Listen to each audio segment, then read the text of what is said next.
अस्सलाम वालेकुम everyone, welcome back to my channel. कैसे हैं आप सब लोग। आज हम जिस टॉपिक के बारे में बात करने वाले हैं वो है थायराइड प्रॉब्लम। थायराइड प्रॉब्लम बहुत ही ज़्यादा कॉमन है और अक्सर ख़वातीन को पता ही नहीं होता है कि उन्हें थायराइड का इशू है। लेकिन औरतें ये कंप्लेन करती हैं कि हमें कंसीव करने में काफ़ी ज़्यादा प्रॉब्लम आ रहा है। इवन हमने अपने सारे टेस्ट करवाए हुए हैं जो कि नॉर्मल हैं, लेकिन आपने ये चीज़ चेक करनी है कि क्या वाकई आपने थायराइड का टेस्ट करवाया हुआ है। अगर नहीं करवाया है तो आपने वो लाजमी करवाना है। उसकी रिपोर्ट को कैसे चेक करना है, उसकी क्या अलामात हैं, ट्रीटमेंट क्या है, वो सब बातें हम इस वीडियो में डिस्कस करेंगे। अच्छा, थायराइड जो होता है वो बिल्कुल बटरफ्लाई की तरह का एक ग्लैंड होता है जो कि हमारे यहाँ पे लोकेटेड होता है, यहाँ पे प्रेजेंट होता है। अगर हम अपने फिंगर से भी इसको टच करें तो इस एरिया में जो है एक सॉफ्ट सा हमें फील होता है। उसके राइट और लेफ़्ट दोनों साइड पे जो है उसके लॉब्स होते हैं, मतलब कि वो इस तरह से बटरफ्लाई की तरह बना होता है। अगर आपने ये सारी बातें पिछली वीडियो में देख ली हैं तो आप इस पार्ट को स्किप कर सकते हैं, और अगर आपने नहीं देखी हैं तो आप इस वीडियो में देख लें। अगर हम इसे टच करते हैं तो इससे भी हमें एग्जामिन कर सकते हैं कि कहीं पे ऐसा तो नहीं है कि एबनॉर्मल ग्रोथ हुई हो, मतलब कि जो है वो ज़्यादा उभरा हुआ हमें फ़ील हो रहा है। तो हम ये सेल्फ एग्जामिनेशन करके भी थायराइड का हमें पता चल सकता है। अब ये ग्लैंड कभी कभार बहुत ज़्यादा हार्मोन्स रिलीज़ कर देता है अगर इसमें कोई प्रॉब्लम है। कभी ऐसा होता है कि बहुत ही ज़्यादा कम हार्मोन्स रिलीज़ करता है। हार्मोन्स कम हो या फिर ज़्यादा हो, दोनों ही केसेस में हमारी फर्टिलिटी इफेक्ट होती है, हमारी बॉडी का टेम्परेचर, मेटाबॉलिज्म, हर चीज़ें जो है वो डिस्टर्ब होती हैं, क्योंकि ये हार्मोन्स इन सब चीज़ों में बहुत ही ज़्यादा इंपॉर्टेंट रोल प्ले करते हैं। इस वीडियो में हम बात करने वाले हैं हाइपरथायराइडिज्म के बारे में कि अगर इस थायराइड ग्लैंड में कोई प्रॉब्लम आ गया है और उसकी वजह से ये हार्मोन्स काफ़ी ज़्यादा सिक्रीट करना स्टार्ट कर देता है, तो जो बीमारी होती है उसे हम हाइपरथायराइडिज्म कहते हैं। कभी कभार ऐसा होता है कि आपको कोई भी अलामत ज़ाहिर नहीं होती हैं, ना पीरियड्स के लिहाज से और ना ही वैसे, लेकिन आपको थायराइड का इशू होता है। इसलिए अगर आप कंसीव करने के लिए ट्राई कर रहे हैं तो एक बार लाजमी अपना थायराइड का टेस्ट करवा लें। थायराइड के टेस्ट में दो चीज़ें हम नोट करते हैं, एक होता है TSH का लेवल और एक होता है T4 का लेवल।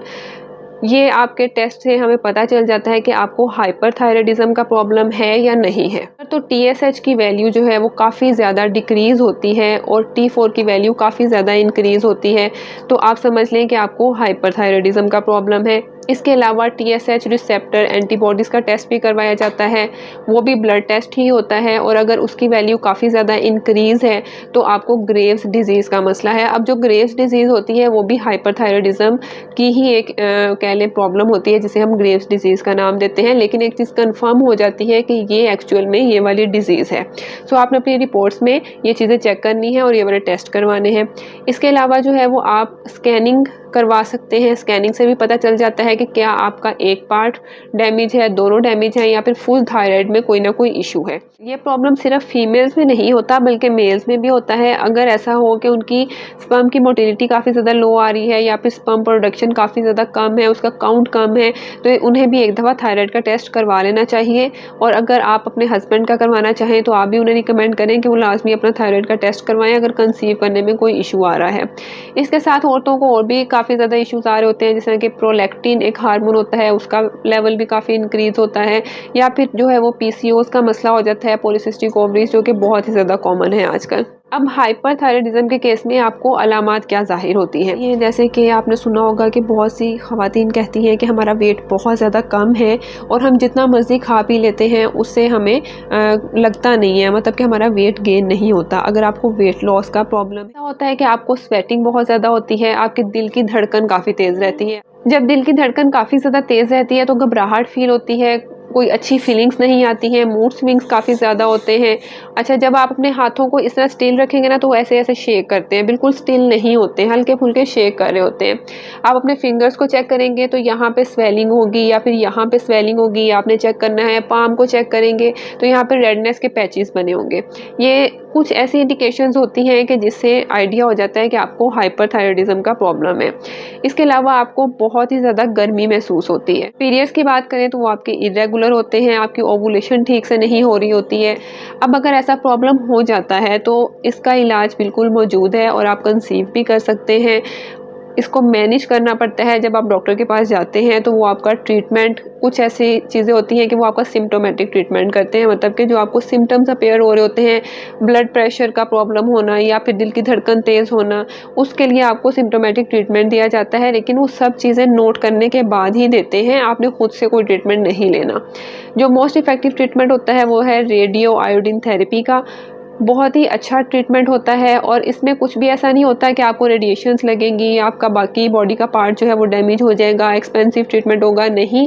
ये ट्रीटमेंट बहुत ही ज़्यादा रीज़नेबल होता है। इसमें आपको टैबलेट दी जाती है, टैबलेट के अंदर कुछ ऐसे एलिमेंट्स होते हैं जो स्पेसिफिक आपके इफ़ेक्टिव थायराइड को जाके टारगेट करते हैं और बॉडी के किसी भी पार्ट को कोई भी नुकसान नहीं देते हैं, और ये आहिस्ता आहिस्ता जो है आपका थायराइड का प्रॉब्लम सॉल्व हो जाता है। लास्ट स्टेज में होता है कि आपने जो है वो अपनी सर्जरी करवानी होती है, लेकिन सर्जरी बहुत ही कम ज़्यादा रिकमेंड की जाती है। कोई ऐसा इशू आ रहा हो कि आपके जो थायराइड का प्रॉब्लम है वो सॉल्व नहीं हो रहा, कोई भी ट्रीटमेंट काम नहीं कर रहा, कि आखिरी हल है कि अब सर्जरी होगी और थायराइड को परमानेंटली रिमूव कर दिया जाएगा, तभी ये ऑप्शन अवेल किया जाता है। इसके अलावा मैं आपको एक चीज़ बता दूं कि कंसीव करने के लिए जो है वो TSH की वैल्यू जो है वो अच्छी समझी जाती है कि अगर वो 2 से 3 के दरमियान हो। वैसे अगर आपकी वैल्यू 4 भी है तब भी आप कंसीव कर सकते हैं, लेकिन एक आइडिया जो मैं आपको दे रही हूँ कि अगर 2 से 3 तक होती है तो कंसीव करना काफ़ी ज़्यादा हेल्पफुल होता है। देन आपने आयोडाइज साल्ट का यूज़ करना है। गोभी या फिर कॉलीफ्लावर या इससे रिलेटेड जितनी भी इसकी फैमिली की सब्जियाँ हैं, जैसे कि ब्रोकली वगैरह, इसका इस्तेमाल कम करें। सोया और सोया के प्रोडक्ट्स उनको कम यूज़ करें, नट्स को थोड़ा अवॉइड करें, तो ये आपके हाइपरथायराइडिज्म में काफ़ी ज़्यादा इफेक्टिव होता है। सो आई होप कि आपके इस वीडियो में काफ़ी ज़्यादा क्वेश्चंस क्लियर हो गए होंगे। अगर फिर भी आपका कोई क्वेश्चन है तो आप मुझे कमेंट सेक्शन में कर सकते हैं। अपना बहुत ज़्यादा ख्याल रखें, दुआओं में याद रखें। नेक्स्ट वीडियो तक के लिए अल्लाह हाफिज़।